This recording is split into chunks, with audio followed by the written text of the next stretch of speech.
menjelang siang, Mbak. Selamat pagi menjelang siang, Mbak. Selamat pagi semuanya. Iya, Pak Selamat pagi Pak Roy, iya. sahabat Iya, saya. pagi. Ya, ya. Nah, ini gimana nih Pak Susno, Pak Mas Roy, tadi kan kita sudah melihat Pak Jokowi sudah memenuhi undangan klarifikasi untuk penyidik Barreskrim Polri terkait dengan dugaan tuduhan ijazah palsu. Nah, kalau dari Anda sendiri, seperti apa kemarin undangan klarifikasinya sebenarnya di Polda Metro Ya, Jaya? Anda kan menelitinya kalau tidak salah dari X ya, dari media sosial ya? gini. Jadi artinya adalah yang pertama saya haturkan bagus dan selamat ya kepada Barreskrim yang sudah melakukan tugas dengan insya Allah dengan sebaik-baiknya. Ya, jadi artinya ketika ada laporan dan laporan itu sebenarnya adalah pelaporan Dumas ya, jadi pengaduan masyarakat dari bulan Desember tahun 2024 artinya tahun lalu ya, dan alhamdulillah kalau hari ini kemudian Dumas itu menindaklanjuti dengan pemanggilan yang terlapor. Jadi di sini adalah Jokowi sebagai terlapor ya, Pak Jokowi sebagai terlapor itu kemudian datang ke Badan Reserse Kriminal. Jadi artinya itu yang pertama. Yang kedua adalah ya mau nggak mau saya juga harus menyampaikan bagus kalau Jokowi akhirnya juga datang untuk memenuhi undangan klarifikasi itu. Nah, jadi dengan demikian kita lihat saja nanti bagaimana kemudian Pak Jokowi itu juga memenuhi berbagai pertanyaan-pertanyaan dalam undangan klarifikasi ini. Ya, karena pasti dengan klarifikasi itu kan pasti akan ditanya sejauh mana pengaduan masyarakat yang telah dilakukan oleh teman-teman dari TPUA ya, Tim Pembela Ulama dan Aktivis ya. Karena kan yang dilaporkan kan terkait dengan adanya dokumen yang diduga palsu ya. Jadi kan pasalnya kan di sini kan pemalsuan dokumen. Jadi termasuk kasus-kasus yang pasal-pasal yang dilaporkan dalam dokumen palsu sampai dengan ada KUHP, kemudian ada undang-undang Sisdiknas dan lain sebagainya. Nah, jadi pasti nanti yang ditanyakan adalah sejauh mana sepengetahuan Joko Widodo ya, pengetahuan Jokowi tentang kasus yang dilaporkan itu. Apakah kemarin atau beberapa hari yang lalu adik sepupunya yang kemudian sempat datang itu, Mbak ya Pak Wahyudi itu kan juga katanya kan sempat mengantarkan ijazah yang bersangkutan. Nah, nanti pasti akan di cross check dan kemudian pasti juga akan di cross check dengan temuan dari Barreskrim yang beberapa waktu yang lalu konon sudah datang juga ke Jogja dan konon juga sudah datang ke Solo, kemudian mengkomparasikan beberapa ijazah-ijazah. Ya kita tunggu sebaik-baiknya dan kita tunggu juga yang paling penting nanti adalah hasil uji lab 4, laboratorium forensik yang dimiliki oleh Barreskrim. Dan kalau saya saya sebenarnya tidak terkait langsung ya dengan TPUA karena saya juga bukan bagian dari TPUA, tapi saya adalah peneliti independen yang sempat diminta juga untuk kemudian meneliti ini.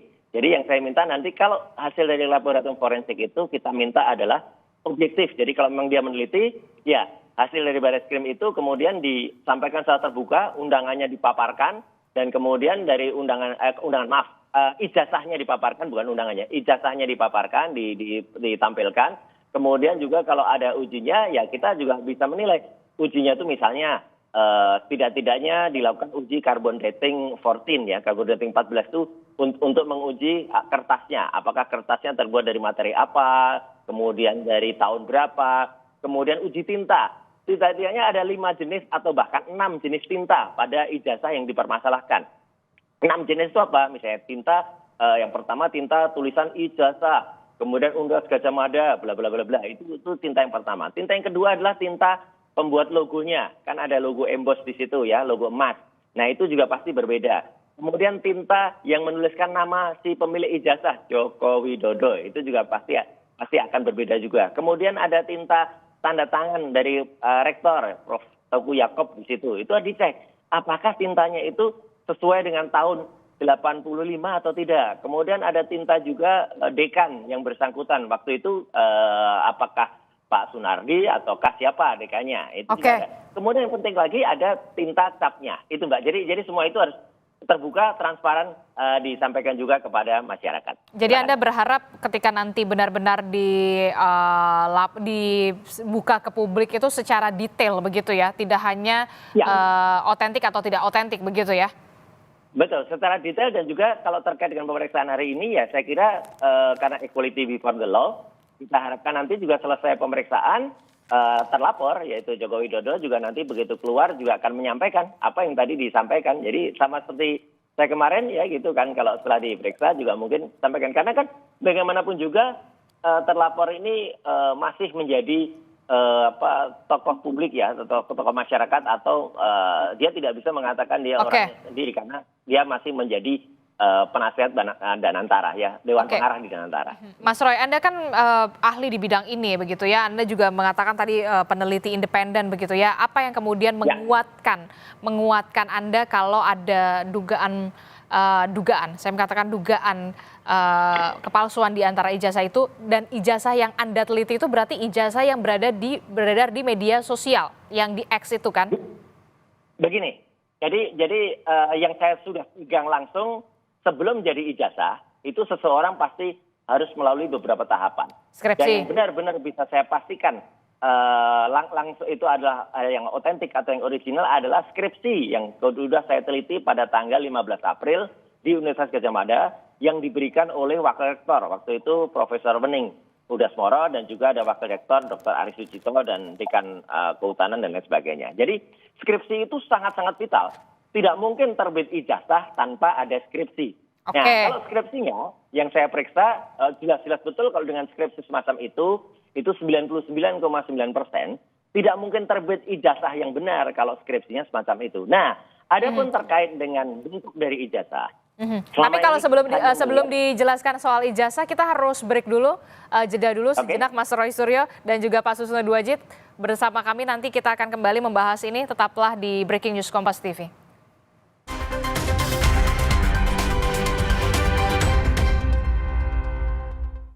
Untuk permintaan jatah proyek 5 triliun rupiah, Ketua Kadin Cilegon dan 2 anggotanya ditetapkan jadi tersangka pemerasan investor asing. Harus jelas tanpa ada lelang.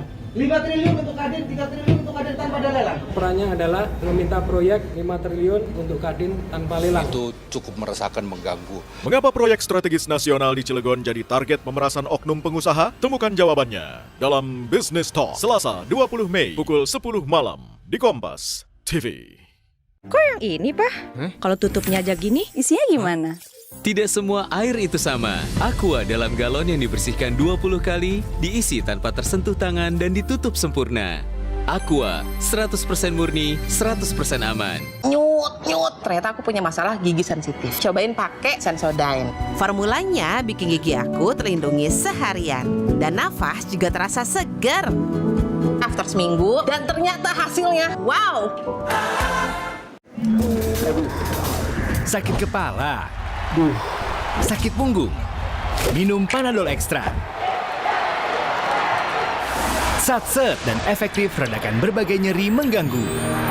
Panadol Extra, redakan 7 gejala dengan 1 kaplet. Den, bisa lanjut kan? Aman.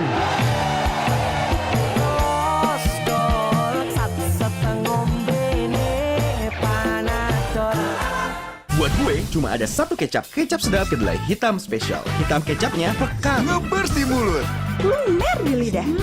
lebih kental, lebih wangi. Sedap, Wilgos approve. Kecap sedap kedelai hitam spesial. Looks good, tastes good. Dari Wings Food. Lawan ketombe dengan Zinc Cool Booster baru. Deo Active Scalp Technology lawan 3 jenis ketombe. Boost sensasi dingin with glacier water and mint. Zinc Cool Booster. Ketombe, no worries. Lion.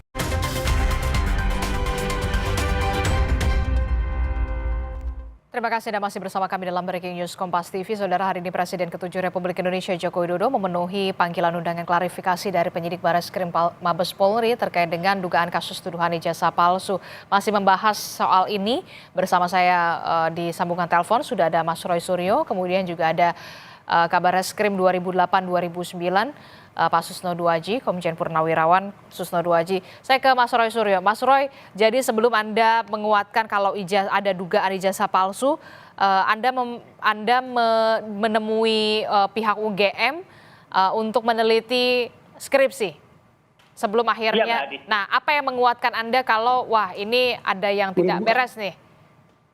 Baik.